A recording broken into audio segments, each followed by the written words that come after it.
Amen, amen, amen, amen. Gloire à toi, Seigneur, gloire à toi, Seigneur. Béni sois-tu, toi le seul et le véritable. Béni sois-tu, celui qui est, qui était et qui revient. Père, nous reconnaissons ta suprématie et ta grandeur. Tu es celui qui transforme les vies et les cœurs. Alors aujourd'hui, de Gethsémane à la croix. Quelle histoire, quel long parcours, surtout quelle épopée. Pour l'homme de comprendre que Gethsémane à la croix est vraiment un parcours de tout un chacun. Un parcours de tout chrétien. Alors, je vais vraiment vous demander de m'écouter parce que c'est un peu long, mais surtout d'entendre et de vous sentir concerné, de rentrer dans cette épopée que Jésus-Christ a vécue de Gethsémane à la croix. On est prêt? Alléluia. Amen, amen, amen. Merci Seigneur. Merci Seigneur. Bon, lorsque j'étudiais ce thème, c'était très dur parce qu'il y a des moments où je voulais pleurer, il y a des moments où j'étais touchée parce que je me rends compte que le chrétien ne se rend pas compte de la souffrance de Christ. Le chrétien ne se rend pas compte de ce que cet homme, ce Dieu devenu homme, venu dans la chair, le Verbe, qui est devenu homme, a pu subir en tant qu'humain, en fait. La souffrance là, personne d'autre ne pouvait souffrir comme cela. Alors, quand je regarde à cette gesture de Gethsémane. Que veut dire Gethsémane? Gethsémane veut dire pressoir à huile. Retenez bien ça, pressoir à huile. Qui est l'huile? L'Esprit de Dieu. Pressoir à huile, Gethsémane, pressoir à huile. Les huiles sont tellement compliquées à avoir. C'est tellement précieux parce que c'est quelque chose qui se fait doucement, doucement, doucement. C'est un pressoir à huile. Jésus-Christ a été à Gethsémane pour préparer le Saint-Esprit pour tout un chacun. Alors, c'est un lieu où nous savons que Jésus a prié avant son arrestation, qui est aussi appelé le jardin des oliviers ou la montagne des oliviers. Pourquoi est-ce que l'huile d'olive est si importante pour nous chrétiens? Encore une fois, connaissez votre histoire, connaissez les racines de tout ce que nous prononçons chaque jour. En lisant les Écritures de ce lieu, on se rend compte que ce lieu représente encore le début d'une souffrance tellement intense auquel va être exposé notre Maître et Seigneur. Dans le livre de Luc, il est dit que la prière de Jésus était tellement intense qu'il transpirait des sueurs, des gouttes de sang qui se déversaient sur le sol. Imaginez-vous quelqu'un qui prie et qui est tellement angoissé que sa sueur se transforme en sang. C'est rare, mais pourtant il paraît que ça existe. La sœur Lila a fait la recherche la fois passée et m'en a parlé. Dans Luc 22, 44, avant de se rendre à la montagne des Oliviers, il leur a dit à ses disciples, dans Matthieu 26, 31, je serai pour toute cette nuit une occasion de chute. Je serai pour vous tous une occasion de chute cette nuit. Car il est écrit, je frapperai le berger et les brebis du troupeau seront dispersées. Je vais frapper toutes brebis. Elles vont être dispersées. Si on va dans le verset 56, nous voyons que mais tout cela est arrivé afin que les écrits des prophètes soient accomplis. Dans l'Ancien Testament, cette scène de Gethsémane était déjà expliquée. Alors tous les disciples l'abandonnèrent et prirent la fuite à cause de la peur. Quand vous regardez encore dans les écrits, vous allez par exemple dans Luc 24, 10 nous dit occasion de chute, le mot occasion de chute. Jésus est devenu pour eux une occasion de chute. Ça, vous le trouvez dans Matthieu 24, 10, donc comme je disais. Alors, plusieurs succombèrent. Regardez le mot occasion de chute et regardez, plusieurs succombèrent et le trahiront. Vous voyez un peu ce que je veux dire là? À cause de la crainte, de la peur, de la chair, Jésus est devenu pour eux une occasion de chute. Ils ont tremblé, ils ont eu peur. Ils ont succombé à la peur. Ce passage parle déjà de la chute, de la trahison, des temps de la fin que nous vivons aujourd'hui. Mais parle aussi de la chute et de l'occasion des temps de la fin, de la vie terrestre de Christ, de la mort physique de Christ. Cette chute, à ce moment-là, n'a pas de gravité dans l'histoire du chrétien, parce que c'est une chute éphémère. C'est une chute qu'on peut associer à l'apostasie. Que veut dire apostasie? Renier Christ, renier la parole de Dieu. Mais cela révèle aussi que beaucoup utilisent l'apostasie de nos jours. Ils combattent la parole de Dieu. Ils combattent cette œuvre de Gethsémane. Ils combattent du fait que Christ était le Fils de Dieu. Et qu'en tant que Fils de Dieu, il a souffert comme un homme. Il a connu l'angoisse et l'anxiété. Donc plusieurs préfèrent être dans l'apostasie et refuser ce fait. Alléluia. Vous savez, bibliquement parlant, l'apostasie est en fait ce rejet que beaucoup d'entre nous utilisent chaque jour. Ce rejet que tu utilises quand tu pêches, quand tu refuses d'écouter, quand tu décides de faire les choses à ta propre sauce, c'est de l'apostasie. Parce que la parole étant là, quand tu la rejettes et que tu renies, parce qu'en fait, chaque fois que tu renies, chaque fois que tu refuses de voir Gethsémane, tu es dans l'apostasie et tu es apostate, oui. Alléluia. Mais comme je le disais, donc cette apostasie que nous voyons ici n'est pas une apostasie définitive. Nous parlons de l'apostasie de Pierre. Pierre était occupé à dire, Seigneur, je ne te lâcherai jamais. Seigneur, je ne t'abandonnerai jamais. Mais pourtant, Pierre est rentré dans l'apostasie. Il a renié le maître par 3 fois.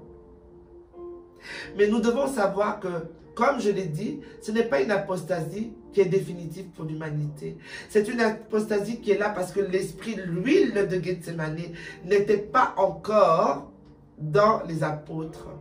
L'huile qui est faite, le pressoir de Gethsémane n'était pas encore en eux. Donc cette peur est charnelle. Cette peur est un comportement qui démontre la faiblesse de la chair en fait. Matthieu 26, 34. Relisez ces écrits, mes bien-aimés, lorsque je vous les donne, écrivez-les quelque part et retournez dans ces écrits. Dans Luc 22, 32, nous trouvons que le maître lui-même priera pour que ses apôtres ne défaillent pas, parce qu'il savait qu'il allait défaillir. Pourquoi? Parce que lorsqu'il finit la Sainte Seine, on dit qu'ils l'ont suivi au jardin de Gethsémane. Mais là, il n'en a pris que 3 avec lui. Et ces 3-là sont 3 de ceux que vous trouvez dans les évangiles. Amen. Et il est écrit donc dans Luc 22, 32. Mais j'ai prié pour toi, afin que ta foi ne défaille pas. Et toi, quand tu seras revenu, affermis tes frères. Le Seigneur parle à Pierre. Quand toi, tu seras affermi, viens enseigner tes frères. Je prie pour ta foi. Parce que même si tu as peur, même si tu rentres dans la trahison de me lâcher, je prie quand même pour toi, pour que ta foi continue à être là, pour qu'après cela, tu viennes parler à tes frères. Mais lorsque le Seigneur parle, on dirait, je prie pour toi, il prie pour nous tous, il prie pour tous les apôtres, pour que malgré la peur, leur foi ne défaille pas. Alléluia. Nous devons savoir aussi que Pierre était et avait une volonté, une très bonne volonté à Gethsémane. Il avait vraiment la volonté de suivre le maître. Il avait la volonté de lui plaire, de lui obéir. Mais, il a quand même abandonné Jésus. Il a quand même renié Jésus par 3 fois avant que le coq ne change. Dans Luc 22, 31, nous pouvons lire que Jésus parle en l'interpellant par son nom charnel. Simon, Simon. Pourquoi est-ce qu'il lui parle en l'interpellant par son nom charnel? Simon, Simon. Satan vous a réclamé pour vous cribler comme un froment. Vous voyez le froment? On l'écrase, on le met dans un passoire. C'est ce que Satan a fait en fait. Il vous réclame. Alléluia. Sachant que Pierre sera encore conduit par la chair. C'est pour ça que le Seigneur l'appelle Simon, Simon, au lieu de dire Pierre, Pierre. Ce passage nous démontre que une épuration, vous savez donc ce grain-là commun, une épuration indispensable pour les disciples allait se passer à cause de l'œuvre de Gethsémane, à cause de la peur. Il y a une purification qui allait être faite sur ces hommes. Ils ont peur, ils fuient. Ils ont peur, ils courent. Mais à cause de cette peur-là, il y a quelque chose qui est occupé à se nettoyer en eux. Alléluia. Pierre tombe mais sa foi ne l'abandonne toujours pas. Parce qu'on le voit suivre le maître. Regardez de loin, on le voit suivre. Il a quand même foi, il a peur, mais sa foi ne tombe pas. Par la suite, Jésus livrera un combat qui le conduira dans une agonie qui n'a pas de nom. Nous connaissons le chemin de la croix. Souvenons-nous que lors de son dernier repas, il dit des paroles qu'aucun ne comprend. Ceci est la chair, ma chair donnée pour vous. Ceci est mon sang donné pour vous. Et en fait, c'est sur le chemin de Gethsémane, lorsqu'il sort de Gethsémane, que cette agonie, en fait, est en cours. Que sa chair est meurtrie. Que sa chair est délapidée. Qu'il est frappé et on dit que sa chair se détachait de son corps.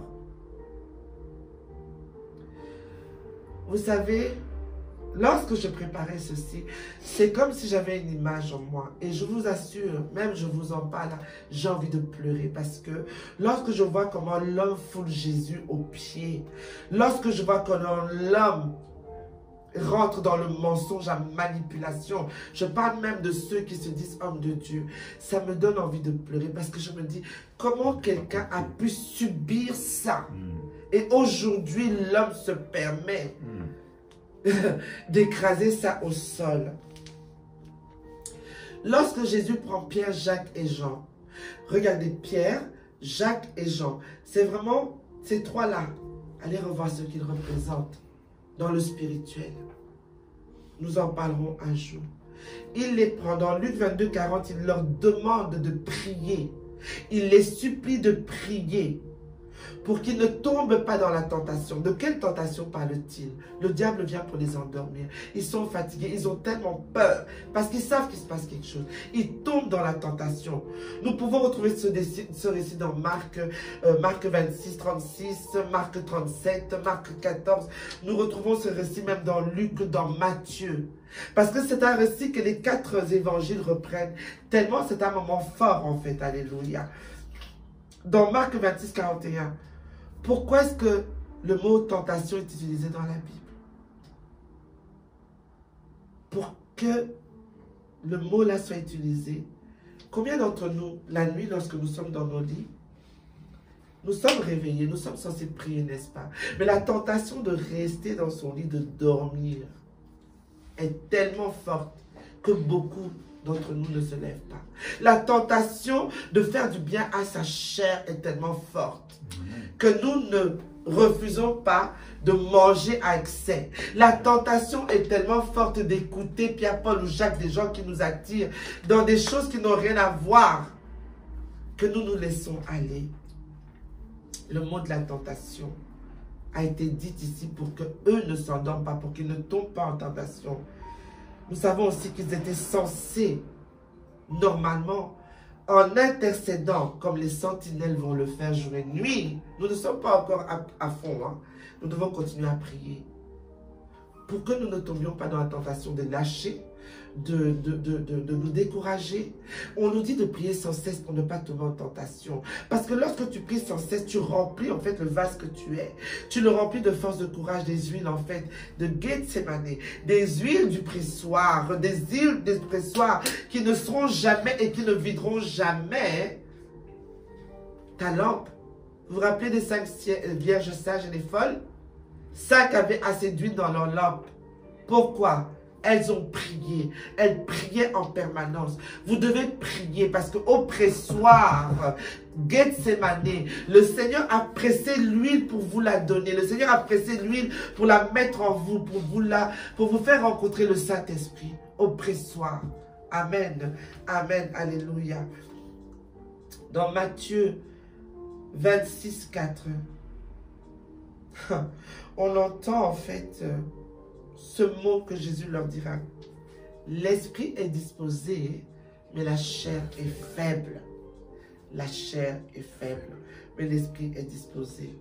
Tu as envie de faire des choses, mais ta chair te dit non. Tu as envie d'avancer, mais ta chair est lourde. L'esprit est disposé, mais la chair est faible. Alléluia. Alors que ces angoisses à lui, Jésus monte. On va dans Matthieu 26, 35. Jésus dira, Père, si tu le voulais, éloigne de moi cette coupe. Mais toutefois, que ta volonté soit faite. Père, si tu le voulais, écoutez-moi bien, mes bien-aimés, soyez attentifs. Père, si tu le voulais, éloigne de moi cette coupe. Qu'est-ce que c'est? Ne dit-on pas tout le temps, oh, Jésus a porté mes meurtrissures, Jésus a porté mes maladies, il a porté mes malédictions. Père, que ta colère, si possible, s'éloigne de moi. Que ta colère s'éloigne de moi.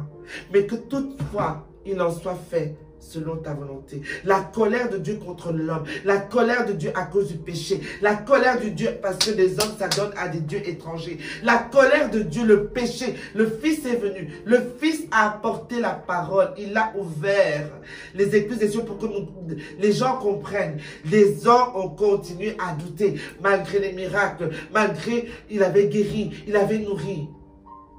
Il dit, Père, si tu peux éloigner de moi ta colère, fais-le, éloigne de moi ta colère. Mais toutefois, que ta volonté soit faite. D'où vous voyez quand on dit que Jésus a porté nos maladies, nos meurtrissures à la croix. Sur ce chemin vers la croix, il a porté ça. Il s'est humilié, il a été insulté. On a craché sur lui, on l'a humilié. N'est-ce pas, on lui disait, si tu es Dieu, sauve-toi toi-même. N'est-ce pas, on le lui a dit. On voit dans un seul évangile, je pense que c'est l'évangile de Matthieu ou de Luc qui appelle le traître Judas par son nom. Parce que si vous lisez les évangiles, on l'appellera toujours le fils de la perdition. Combien de Judas n'avons pas nous parmi nous? Combien de Judas nous n'avons pas parmi nous dans les églises? Combien de fils de la perdition nous n'avons pas et qui sont aujourd'hui encore à venir vous embrasser pour vous trahir. C'est par un baiser que Judas trahira le maître à Gethsémane.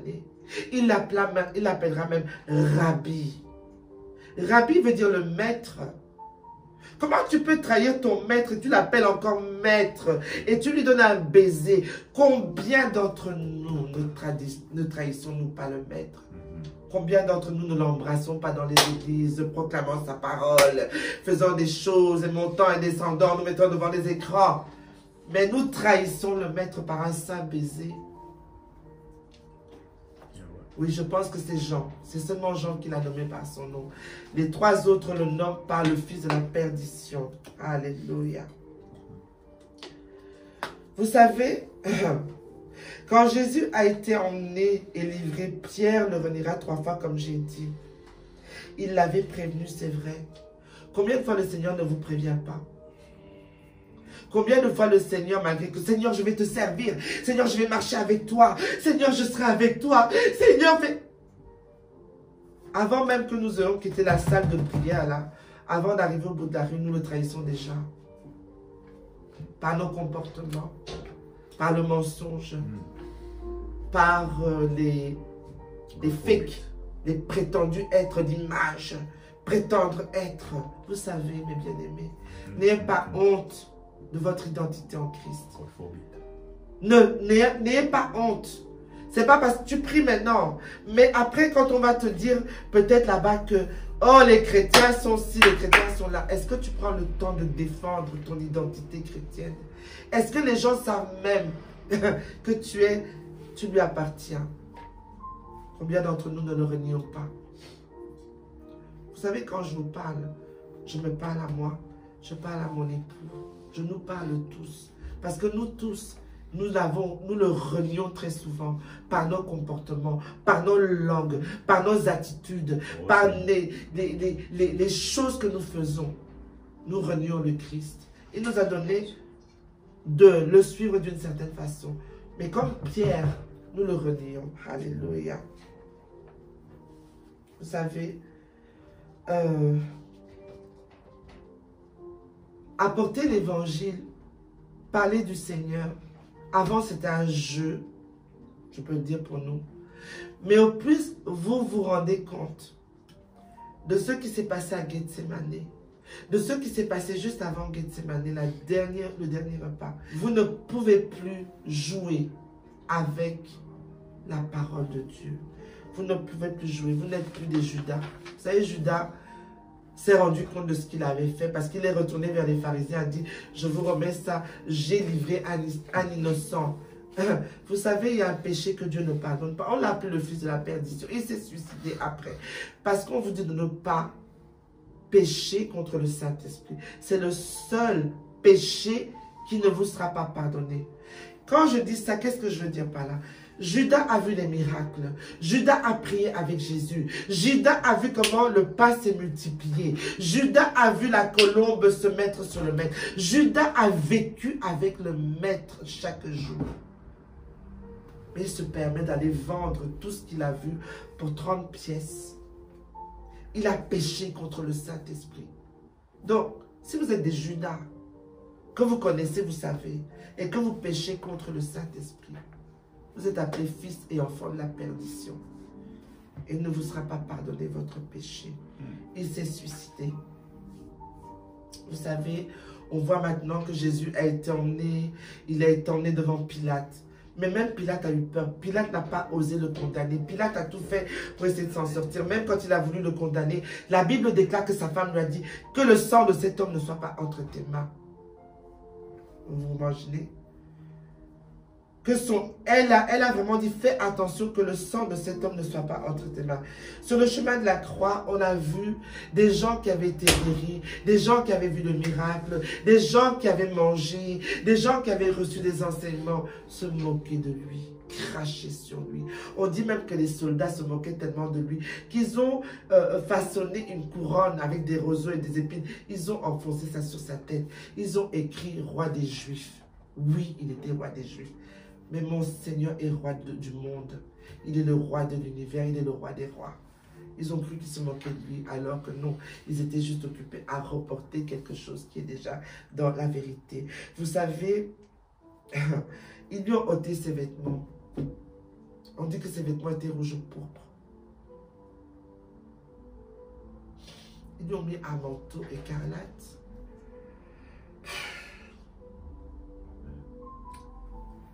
Si vous pouviez réaliser. Ces passages, je les ai lus dans Marc et dans Matthieu, parce que quand je les ai lus dans Jean, chaque fois je pleure. Parce que Jean étant quelqu'un qui a une façon de dire les choses, c'est l'apôtre de l'amour. Il a une façon de parler qui est tellement profonde que chaque fois que je retourne dans ce passage-ci, je suis en larmes. On l'a humilié, ils ont tout fait, ils ont craché sur lui. Et puis, il a commencé à faire le chemin de crucifixion. Se crucifier, c'est quoi? Mourir, n'est-ce pas? Sa croix était tellement lourde qu'il tombait. On a appelé Simon. Simon est appelé le Surène. Où est la Surène? La Surène se trouve en Afrique, le Liban actuel. À l'époque, ces gens-là étaient noirs. La couleur de cet homme a une signification très puissante spirituellement parlant. Mais bien aimé, quand vous lisez la Bible, ne la lisez pas pour la lire. Lisez-la et rentrez dans les profondeurs de la compréhension des révélations de ce qui vous est dit. Cet homme était noir. Cet homme ne voulait pas porter cette croix. Mais on l'a pris de force. Et il a marché à la suite de Jésus. Il a marché à la suite de Jésus. Il a porté cette croix avec lui. Cet homme noir, cet homme de sirène. Amen. On vous dit encore qu'il a refusé, mais on l'a quand même obligé. Marcher avec Jésus. Que nous dit la Bible? Que ceux qui m'aiment prennent leur croix et me suivent. Que ceux qui m'aiment prennent leur croix et me suivent. Vous pensez que pourquoi pourquoi le Seigneur vous dit ça? Portez votre croix. Marchez à la suite de Jésus. Il est devant, Simon est derrière. Jésus porte la croix et Simon est occupé à porter la croix avec lui parce que tu l'aimes. Tu vas passer par tous ces troubles. On va t'insulter, on va t'humilier, on va te rejeter de ta famille. On ne va pas reconnaître qui tu es. On va même dire que tu es fou. Porte ta croix et suis le maître. Alléluia. La représentation de cet homme et son rôle est un acte de service, de sacrifice, d'humilité. C'est un symbole de disciple. Il a été appelé à porter la croix et à suivre Christ.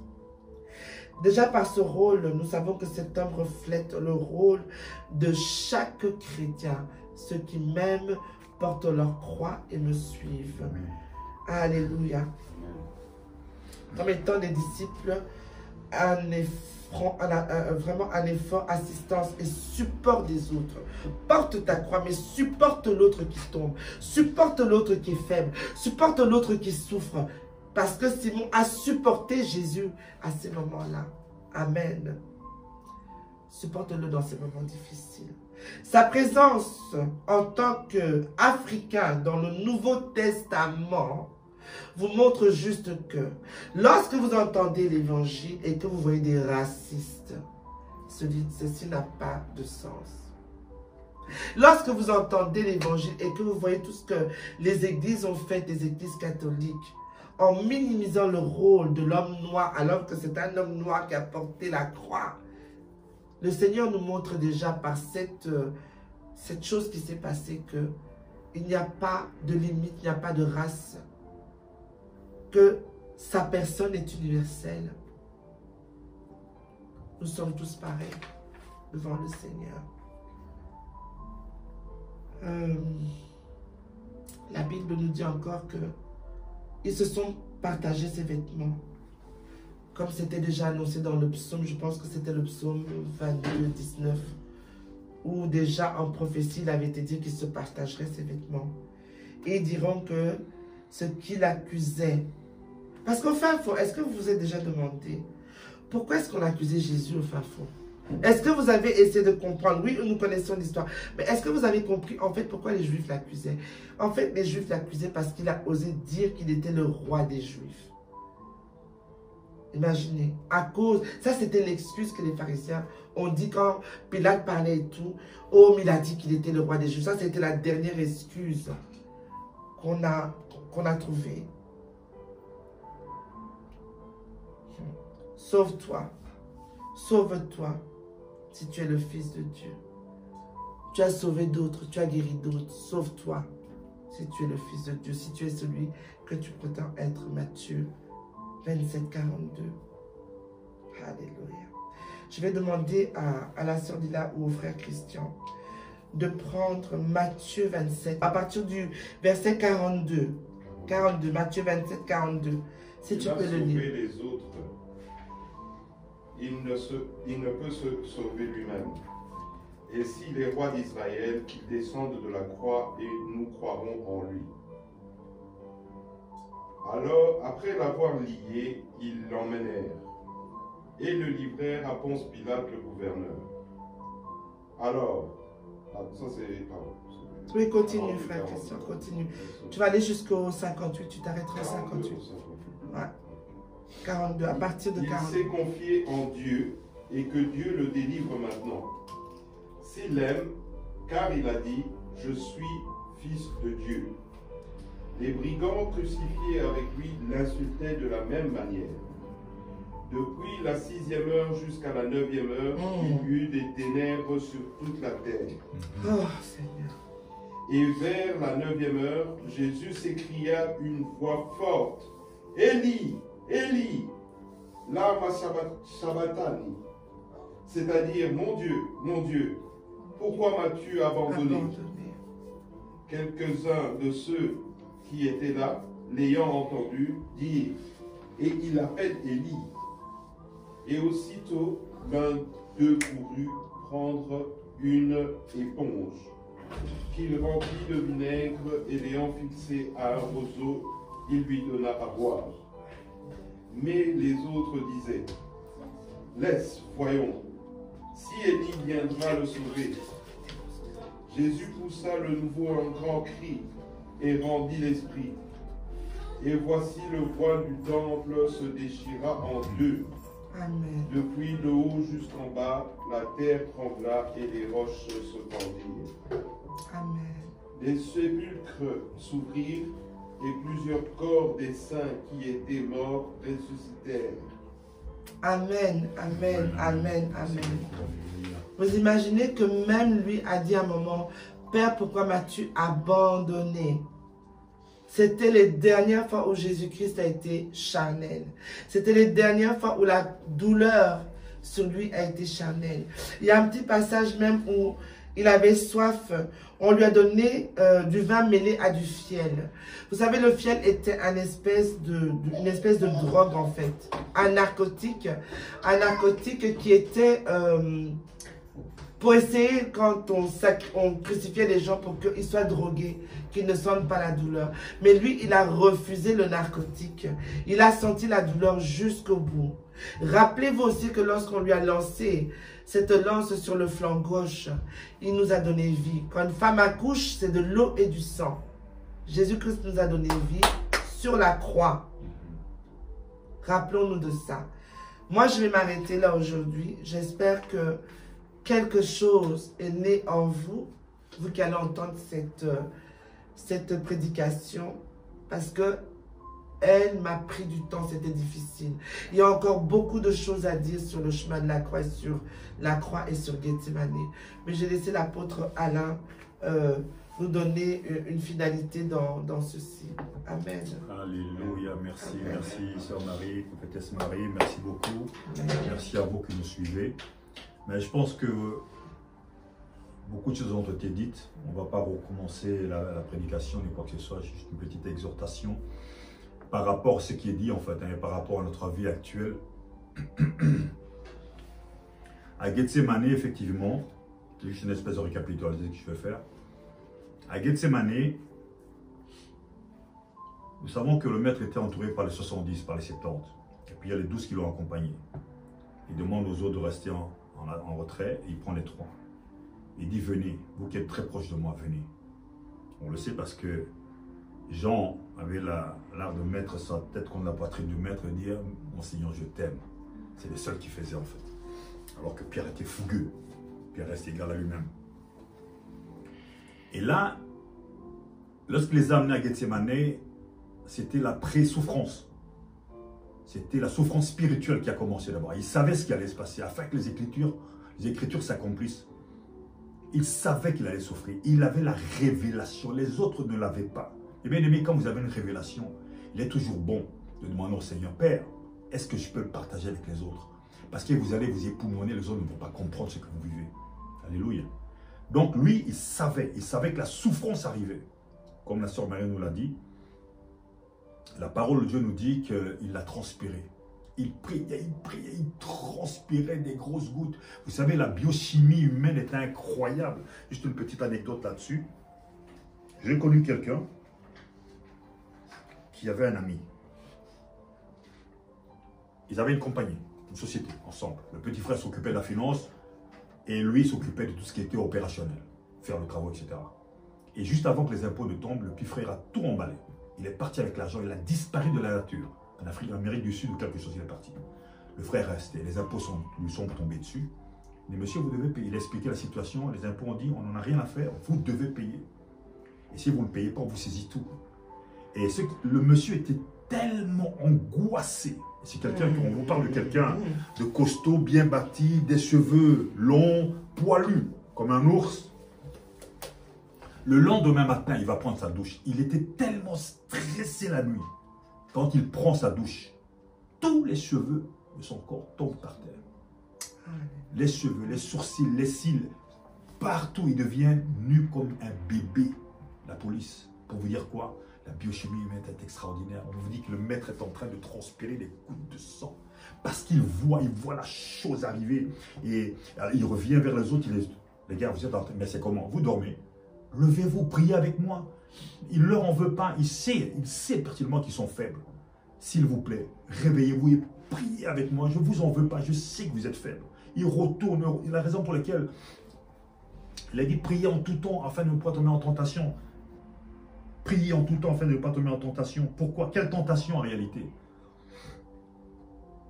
c'est la tentation de ne pas le renier.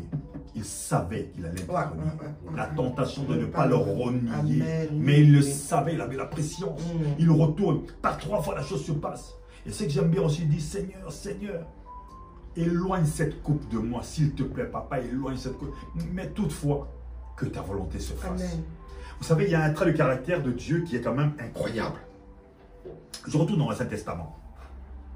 Vous connaissez l'histoire d'Élisée, qu'il a donné un enfant par ses prières. La Sunamite a eu l'enfant est mort. Et lorsque la Sunamite va revoir Élie, Élie dit, en réalité, le Seigneur me l'a caché. Il ne me l'a pas dit. Alléluia. Pourquoi est-ce que je parle de ça? Parce que il est notre Dieu, il est notre Père, mais c'est un roi. On doit se mettre en tête que c'est un roi. Il n'est pas toujours obligé de vous dire les choses. Mais c'est jusqu'à comment? Mais comment? Vous allez prendre du petit lait toute la journée jusqu'au matin. À un certain moment, vous devez évoluer, vous devez grandir. Il n'est pas obligé. Il est king. C'est un roi. Il n'est pas obligé de vous dire les choses. Alléluia. Aussi, Christ l'a pris, il dit, Seigneur, Seigneur, s'il te plaît, éloigne cette coupe de moi, mais toutefois que ta volonté se fasse. Quelle prière émouvante. À mon avis, peut-être qu'il disait ça parce qu'il disait tout compte faire. Si je pleure ainsi, ça va passer. Vous savez que c'est drôle avec le Seigneur. Il a quand même laissé passer à l'échafaud. Oui, il a coupé la tête. On l'a crucifié. C'est incroyable. Amen. Mais donc, quand vous passez... Et alors, l'autre chose aussi, bien aimé, je n'arrêterai jamais de le dire. Il a dit que celui qui m'aime porte sa croix.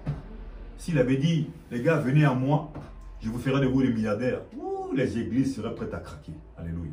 Mais il ne dit pas ça. Il ne dit pas ça. Il y a tellement de leçons, des leçons à recevoir de cela. À un certain moment, on voit lorsqu'on est venu arrêter le maître. Vous avez Pierre qui est sanguin. Il déclenche son épée, paf, il tranche l'oreille de l'autre. Et là, le maître lui dit, non, non, non, non. C'est lui qui a tiré l'épée, mort par l'épée. Tu ne peux pas faire ça. Tu ne peux pas faire ça.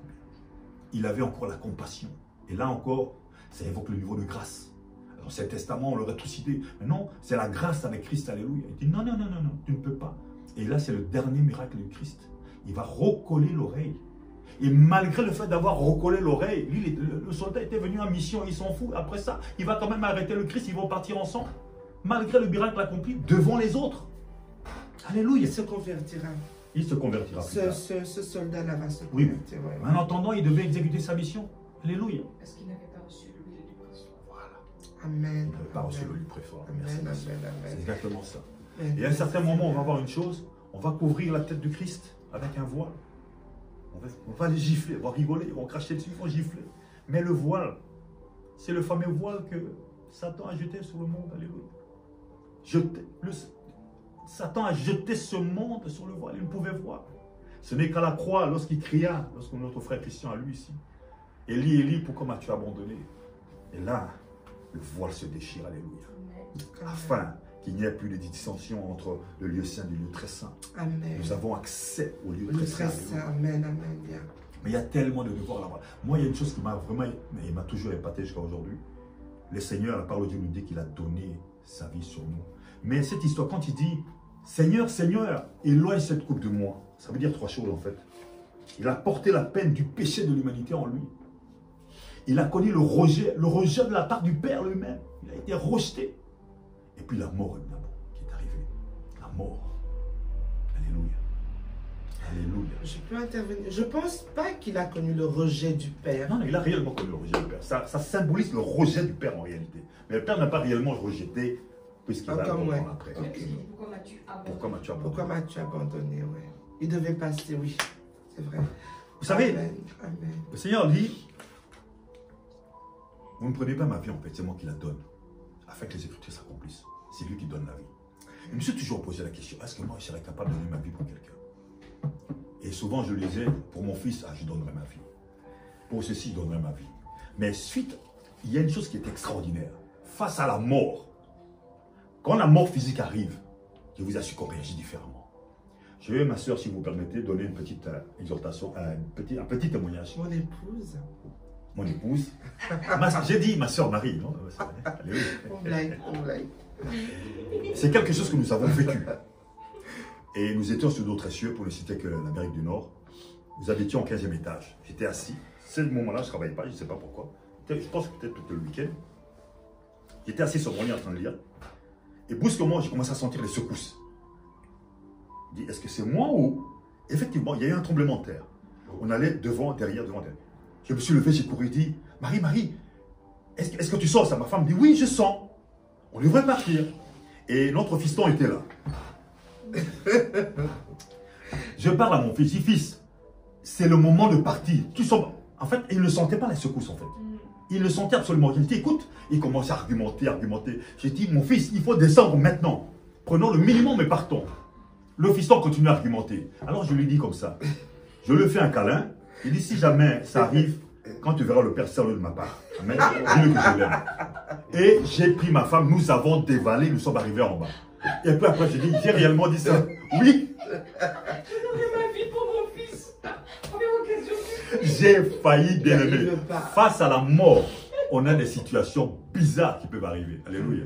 Lui, le maître a donné sa vie. Il a donné sa vie afin que nous ayons une vie en abondance. La vie en abondance, oui. Amen. C'était juste la petite... Évidemment, je peux m'étaler parce que quand je commence à parler, les exemples viennent, Alléluia. Il y a tellement de choses à dire Amen. sur ce sujet.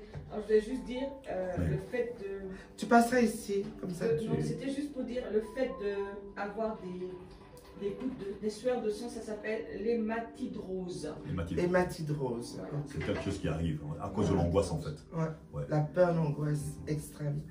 Amen, amen. Donc c'était juste là, pour conclure un peu, je sais qu'il y a encore beaucoup de trucs à dire, mais c'est pour ne pas maîtriser la scène trop longtemps et dire que voilà les choses qui peuvent nous arriver dans la vie. En tout cas, le maître a fait ce qu'il avait à faire. Pour moi, le maître a accompli sa mission. Un jour, j'ai entendu une histoire un peu bizarroïde quand un très haut prêtre qui a dit Jésus a raté sa mission, mais ça c'est un autre débat. Ok, on ne rentre pas là-dedans, on n'est pas là-dedans. Amen. Alors, la semaine prochaine, nous allons continuer ce sujet, mais qui sera, il est sorti du tombeau. Il est sorti du tombeau. Nous allons continuer. Il est sorti du tombeau. Ça, ça sera notre thème pour la semaine prochaine. Alors, nous voulons remercier le Seigneur. Nous allons rentrer dans un moment intense de prière d'intercession.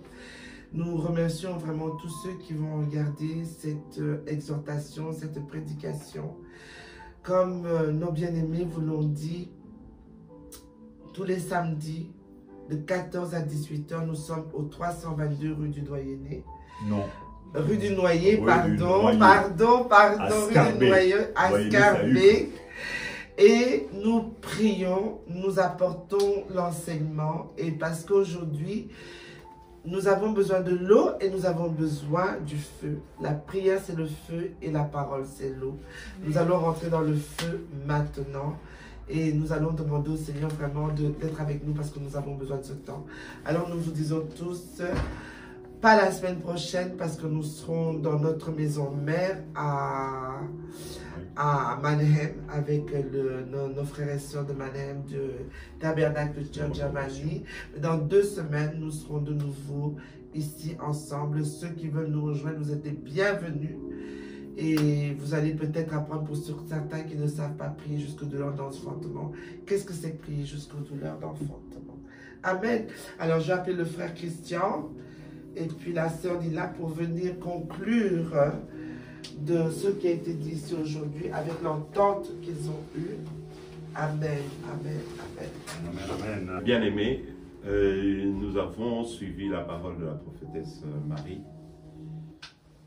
J'ai été touché par la douleur de Christ, ce qu'il a enduré, la trahison de Judas dans sa chair, l'opprobre, et malgré tout, il a donné son amour. Il a donné son amour pour pouvoir montrer que cette phase était une phase, certes, déjà connue dans l'Ancien Testament, mais il l'a été par obéissance. Il l'a enduré par obéissance et il a permis que la gloire de Dieu se réalise parce qu'il savait que ce destin, cette volonté divine devait se manifester. Et donc son obéissance a permis à ce que nous, aujourd'hui, puisque à la fin, le voile s'est levé, le voile s'est ouvert, il a, à partir de ce moment-là, permis à ce que nous puissions être appelés enfants de Dieu. Alors, il était dans le droit chemin de ce qu'il était venu faire. Il s'était rendu humain. Il s'était fait chair. Et il avait pu, en ce moment-là, souffrir toutes les souffrances que l'humain, que nous vivons au jour. Et donc, c'est un mystère en même temps que de voir ce qu'il a enduré, mais c'est une révélation aussi pour nous. C'est que dans notre vie de tous les jours, que nous puissions voir l'objectif, que nous puissions faire le voyage, car ce n'est pas le voyage en lui-même, mais c'est l'objectif qui compte. Et donc, nous exhortons à pouvoir repasser par ces écritures de Matthieu, de Luc et de Marc, qui donnent le témoignage de cette période critique de Gethsémani à la croix. Il y a eu tout le parcours pour nous, les chrétiens. Il y a eu le parcours que nous vivons nous-mêmes. Il y a eu le parcours que Jésus a accepté. Il a eu quand même, en tant qu'humain, toutes les peurs. Il a vu la grandeur de ce qui arrivait. Malgré tout, il a eu les peurs humaines que nous avons tous les jours. Donc, nous voulons être inspirés par cette parole, par ces écritures dans nos vies de tous les jours. Et nous encourageons à repasser par ces écritures pour garder le témoignage de ce que Jésus a vécu à la croix. Alors aujourd'hui, c'était vraiment très très intense. Ce qu'on a compris se trouve, enfin ce que moi j'ai compris, en tout cas ce que j'ai retenu, surtout se trouve dans Matthieu 16, versets 24-25. Alors Jésus dit à ses disciples, si quelqu'un veut venir à moi, qu'il se renonce à lui-même et qu'il prenne sa croix et me suive. On croit souvent que quand on vient en Christ, les choses vont être faciles. Non, Jésus lui-même nous dit, prenez votre croix. Comme lui a pris sa croix de Gethsémani à la croix, il a accompli, il a souffert. Donc sachons que nous, quand on vient à Christ, on va souffrir. Parce qu'après, la parole de Dieu nous dit que le disciple fera les mêmes choses si ce n'est pas plus que lui. Donc sachons que quand on vient à Christ, on va souffrir. Parce qu'on va se faire trahir, on va nous insulter, on va passer par tout ce que Christ a passé. Donc notre croix, il faut la prendre. Il faut comprendre que ce que nous allons en tant que chrétiens vivre ne sera pas facile. On va être rejeté par le monde, on va être critiqué, on va subir des vertes et des pas mûres, comme on dit dans ce monde. Mais Christ a subi lui-même. Et il a été jusqu'à la croix pour nous. Il a été jusqu'à la mort pour nous. Mais sachons déjà que nous avons la victoire, même si notre croix, nous devons la prendre. Nous devons passer par toutes ces souffrances. Parce que pour passer par cette souffrance, ça va nous permettre de grandir, ça va nous permettre de connaître qui nous sommes et ce par quoi Christ est passé. Et c'est très important de comprendre ce par quoi Christ est passé. J'étais étonnée hier de voir sur TikTok l'ancien président français qui parlait et qu'il disait que la seule personne qu'il voudrait être à table avec lui, c'était Jésus. Et il disait qu'il est étonné que beaucoup de personnes qui mettent la table ne pensent pas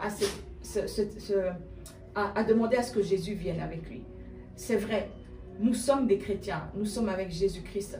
Mais c'est vrai que si on pouvait mieux comprendre les profondeurs de ce qu'il a subi et nous dire que voilà, on peut tenir, on peut y arriver parce que lui est déjà passé par là. Et comme il est passé par là, il nous a dit qu'il repartait auprès du Père, mais qu'il allait nous construire. il allait mettre une maison sur nous. Donc nous savons que le but final, malgré toutes ces souffrances, nous allons monter et nous allons avoir la plus belle des victoires. Voilà, donc chers amis, je vous dis vraiment, accrochez-vous à cette parole, accrochez-vous à la parole de Dieu, parce qu'ici sur terre, il n'y a pas de vie en dehors de Christ. Il a dit, je suis le chemin, la vérité et la vie. Donc accrochons-nous. C'est difficile, mais accrochons-nous. S'il nous demande de le faire, c'est parce que nous sommes capables. Il nous a dit qu'il ne nous donnera pas d'épreuves sur lesquelles nous ne pouvons pas tenir. Il n'y a rien sur cette terre qui soit plus grand que nous. Donc Christ en nous, c'est l'espérance de la gloire. Merci. Amen.